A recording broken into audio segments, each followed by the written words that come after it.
My name is Louis Robinson von Beckhoff, and I'm 77, soon to be 78 years of age. And we're here today in my home, January 22nd, I think, 23rd, 2025. Welcome. My archive is titled Moments in Time Past. I began photography when I graduated high school, and my father gave me a rangefinder camera built in Germany. It was a Zeiss Icon Contessa, and it had a fixed focal length lens, which was 45 millimeter. And I didn't realize at first that I was mainly a portraitist, and I started shooting black and white, and not knowing better, never having studied photography, I took most of my pictures with the landscape format. And I had a photo finisher who was developing my negatives and preparing contact sheets for me, and he claimed that I was just a snapshotter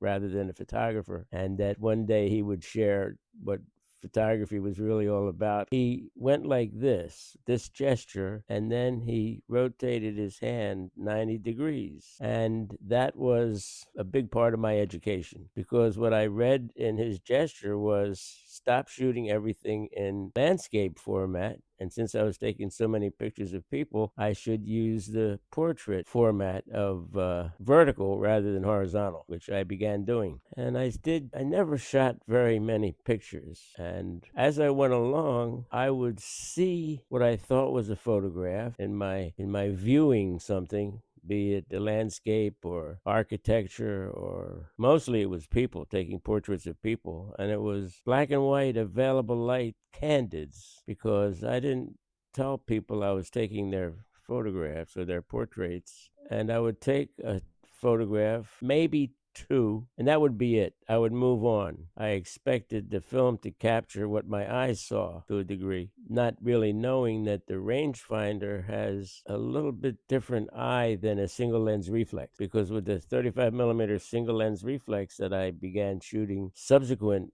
to, let's see, I shot the Zeiss Icon for about 5 years, I think. And then I was in Hong Kong, having traveled the world somewhat after I graduated university, and I bought Nikon equipment in Hong Kong. And the lens that I determined to do most of my photography was the 105 millimeter lens. It was a medium telephoto portrait lens. And even though I had other lenses, a wide angle and a normal and a 200, the 105 was what I took almost all of my photography with. And the Rolling Stones, of which you'll see a few in the exhibit, was taken with the 200. When I went to that concert, I only had the 200 millimeter lens on the Nikon, and I had one roll of film only, and it was 36 exposures, but I squeezed out 2 extra, which would total 38, photographs that I took at the concert. The first 2 being Stevie Wonder, and the last one, the number 38, was turned out to be a poster shot. I continued shooting with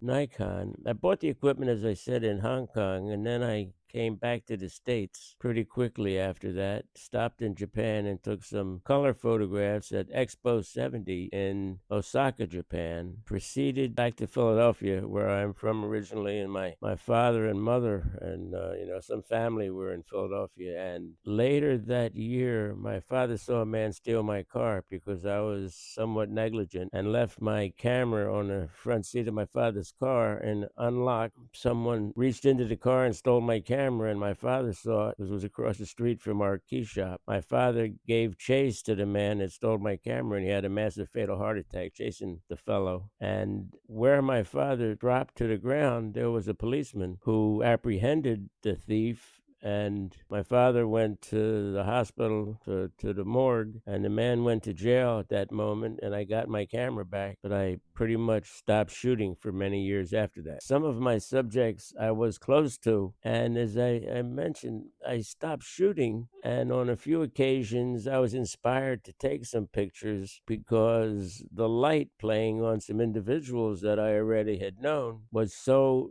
interesting to me. There's some shots of Miriam or Mimi in the show, and that was a woman that I married. take pictures of people that were close to me rather than getting to know people who were my subjects, I think it's fair to say. And then in passing, I mean, I would take pictures of people in passing. And I was virtually always shooting Tri-X film because at the time it was the fastest ASA, meaning that I could shoot indoors with available light. So if I had just a lamp illuminating the scene in someone's home, let's say, the film was fast enough to capture them in the camera. So that's why many of my images are indoors and taken, because I carried the Nikon with the 105 like a cowboy would carry his 6-gun. It was on my shoulder, and I just had to raise it to my eye to compose.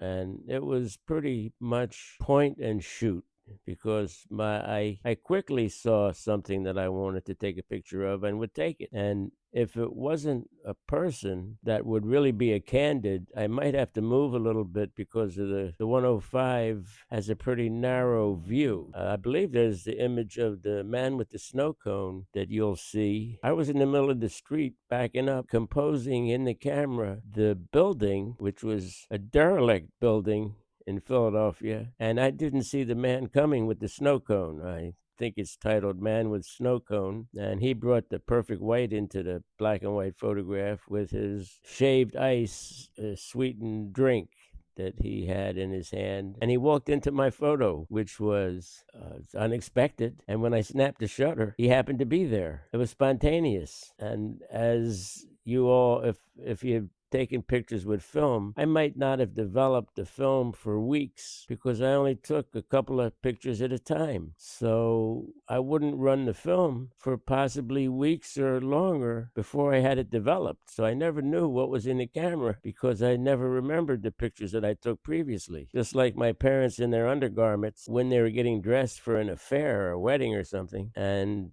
I thought it would be a cute shot. And unlike maybe everyone else who would have demanded that the photograph be deleted, my parents found it humorous, and it turned out to be my parents in their underwear, which is pretty charming shot. I think you might agree. I would like people to be uplifted with my photography, that they should lighten their mood, make them happy, blow their minds of sorts. I drove a taxi for some years looking for an agent or a representative to promote my archive, and that never worked out. And everyone that got into the cab, all of my passengers were treated to my photographs, me showing them my photographs while we drove to their destination. And a left-handed compliment would be when people denied that I took the pictures. And when I asked them why they felt that I might not have taken them, they said they were professional or much better than a cab driver would. In other words, I was not successful in just driving a taxi, which is frowned upon, and that therefore I never took the pictures, and I stole them from art books or magazines or other sources, and none of them could be credited to me. And those individuals, being so cynical, I couldn't convince them that they really were my photographs, my copyrights. And unanimously, and I hope you agree, being able to see a sample of my photography where you are, that everyone enjoyed and loved and had favorites of my images, which I find so amusing. And that's my interest because I see every individual looking at my work as a exhibition for them alone. There might be a couple of people in a taxi, but not more than that. And everyone has a different sensibility, and so the images that someone might like are different from other people. Some people can't relate to portraits. They don't like people, let's say. And some people can't relate to black and white. And I do have a little bit of color, but mostly 95% or more of my archive is black and white. As I said, available light candid portraiture. But thank you so much for listening and for coming out to see my work, you might say, my photography. I really appreciate it. God bless you. You can see more at my website. That's lewisvonbeckhoff.com, and also an earlier website, momentsinttimepast.com as well. And take your time because there's a lot of photographs there, hundreds, and maybe I'll get over to see you all at the gallery when the weather warms up. Bye.